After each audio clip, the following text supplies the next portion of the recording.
some people might not know you, so can you just give me a little bit more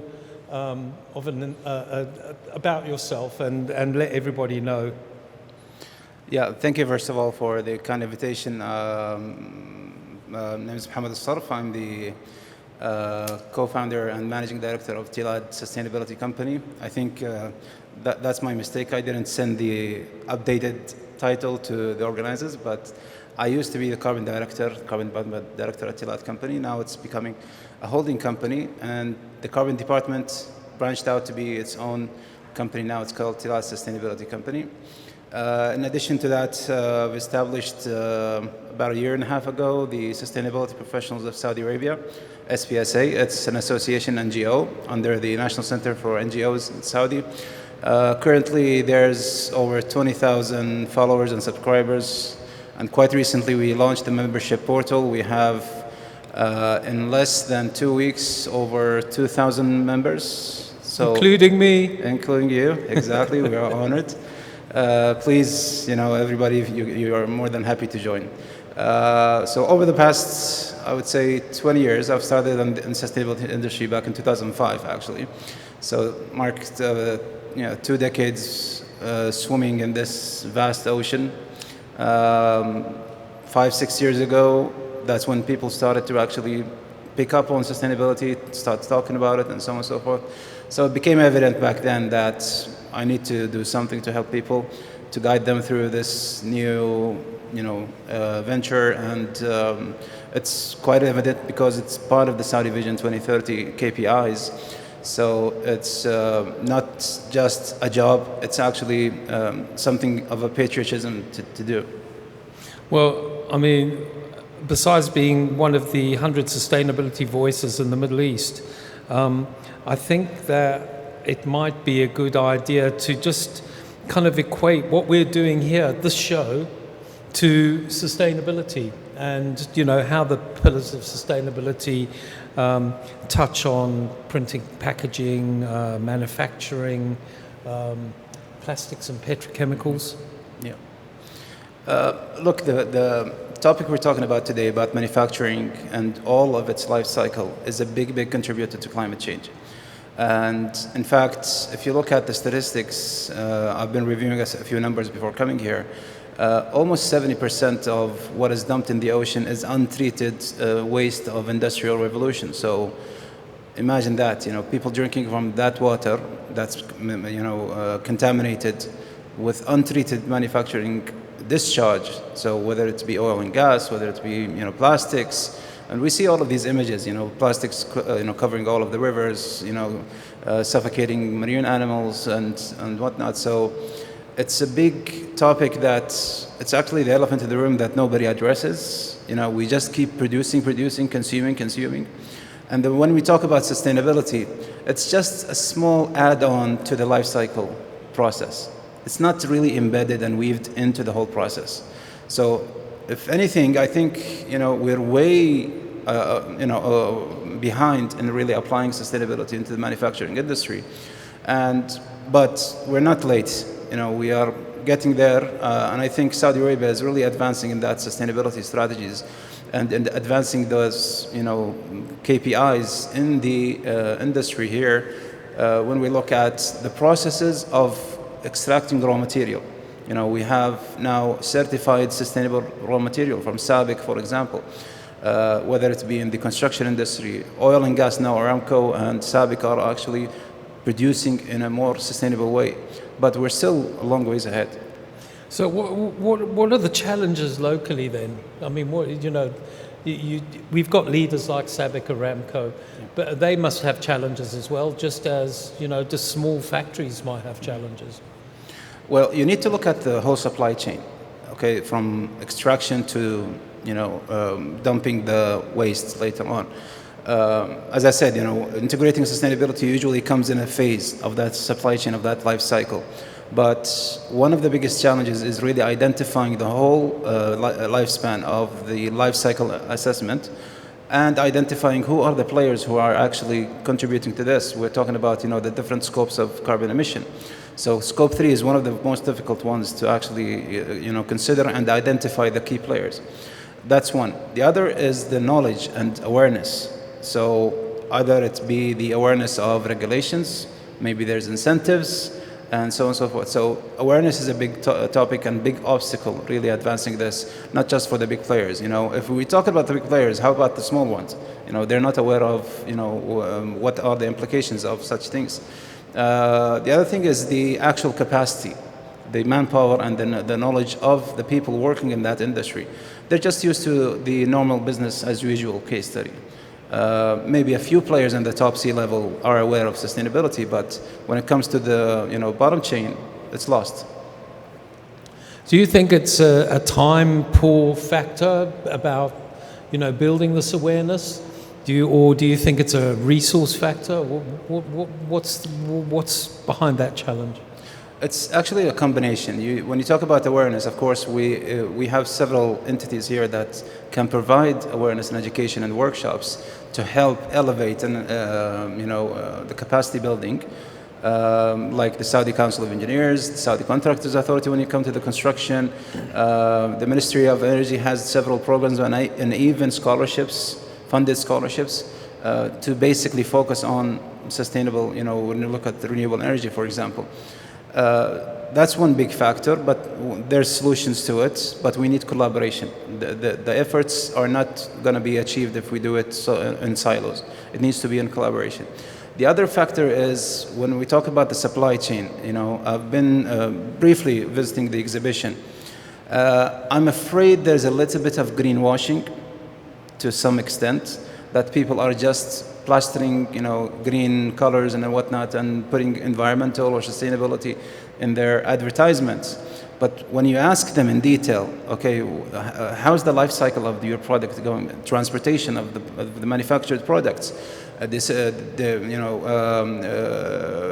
taking the used products and disposing of them. How is it going to be? And so. So there's a huge gap. So even the manufacturers themselves, the companies, they don't have the full awareness of the custodian of the whole process.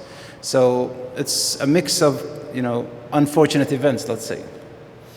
Yeah, I can see what you're talking about, because I've experienced the same in events globally, is greenwashing in terms of sustainability. So how do we take this forward? Especially if you're talking about smart industry, we're using AI, we're using different technologies, we're using enterprise resource platforms.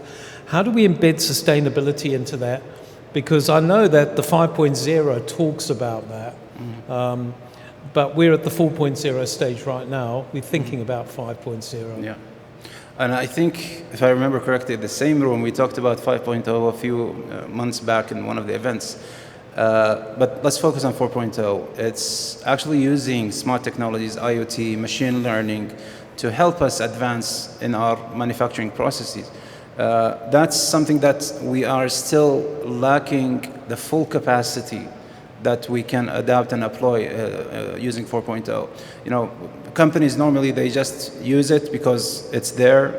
We have different companies here that produce or sell their products, ERP systems and whatnot.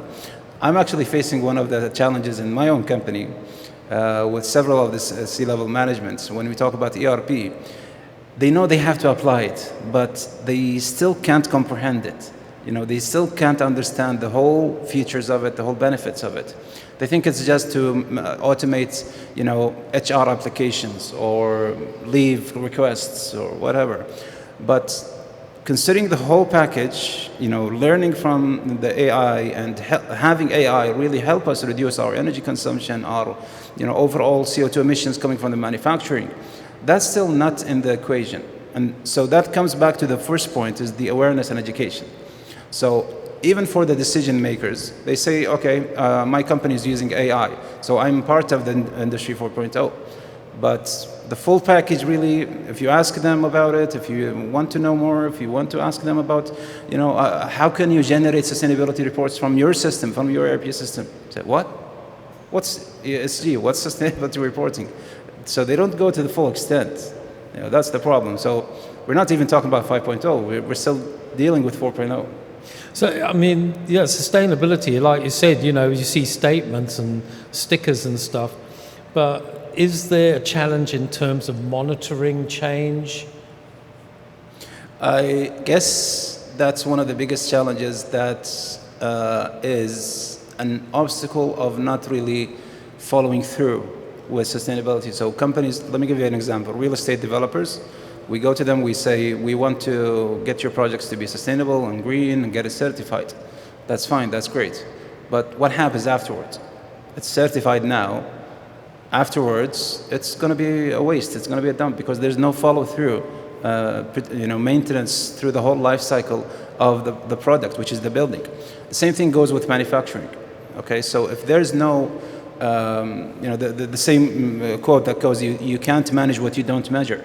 So if you don't put an actual system to monitor the whole process that you're going to follow through for the next 50, 60 years, what's the purpose of it? Again, we're going back to the greenwashing thing.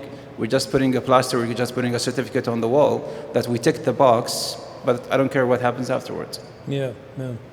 No, and I think it's important, the follow-through, because sustainability is a long-term It's a long-term goal. idea, isn't it? Yeah. So you have to have that long-term monitoring, reporting.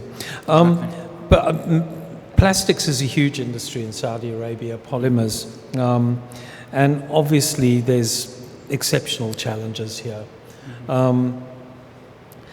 How is industry developing alternatives to plastics in terms of making society more sustainable, products exports more sustainable?